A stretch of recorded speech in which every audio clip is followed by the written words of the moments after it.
I'm waiting. Now I can speak. I was saying, I asked Brent if I couldn't do something else this morning just to keep busy, but he thought maybe this would be enough. Originally, I thought I could have you just read the Presby News for March, and that would cover my minute for history and celebration. So this is sort of a test as to whether you did read the newsletter or not. What special birthday was celebrated on Friday, March the 13th? Everybody said the 141st birthday of First Presbyterian Church. I don't think any of you were there, but if you were, let me know. We'd like to take your picture and put it in the file. I trust that you offered a prayer of thanksgiving for our rich past and a prayer seeking God's blessing for our future. Did anybody bake a cake? No, I guess not.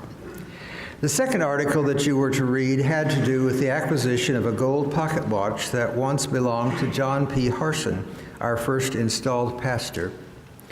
Some of you saw it this morning during coffee hour in the well, and Jerry is holding it up here for me while I talk. As you read, I received an unusual email from a jewelry store owner in New Jersey. As he was preparing the watch to melt it down, he discovered a beautiful inscription inside the back cover. Because he felt that the watch was so significant, he spent a little time on the internet searching with the few clues that were provided in the watch. Fortunately, our church website, contained the name Harson, and he immediately felt the urge to get in touch with us. I assured him that we were interested. He sent me some beautiful pictures of the watch, and then I knew we were interested. All along, I knew that Harson had ended his pastorate here on a rather sour note. A small group of powerful church leaders decided that he was no longer the right person to be our pastor. With the new impressive red brick building, its spires, they considered First Presbyterian Church as needing someone who was more of an orator pastor. They began to put pressure on him to leave. He yielded to the pressure and took a church in Pennsylvania. As archivist, I often realize that I don't have all the facts about certain events, so I was continuing to research the Harson issue a bit.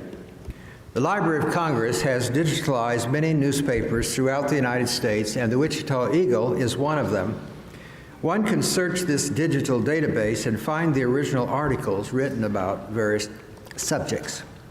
I had no idea that the Eagle would have covered this event so thoroughly, but there it was.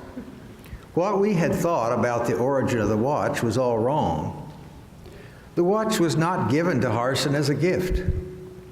Rather, a gift of $100 in American gold was given to Harson, and he decided to purchase a watch with the gold as a souvenir of the warm relationship he had with many of the donors. Most of those donors were not members of this church, I might add. He also had the inscription placed on the inside back cover. The words had been uttered by ex-Mayor Hope at a small gathering on New Year's Day, 1879. Reverend J.P. Harson, by citizens of Wichita, Kansas, in testimonial of respect and appreciation as a pastor, a citizen, a neighbor, and a man. January 1st, A.D., 1879. Now, for those of you who are a little more mature, as Paul Harvey used to say, you have the rest of the story. By the way, the watch will be on display again next Sunday during coffee hour in the well, and also there will be an article in the April Presby News telling you the true story.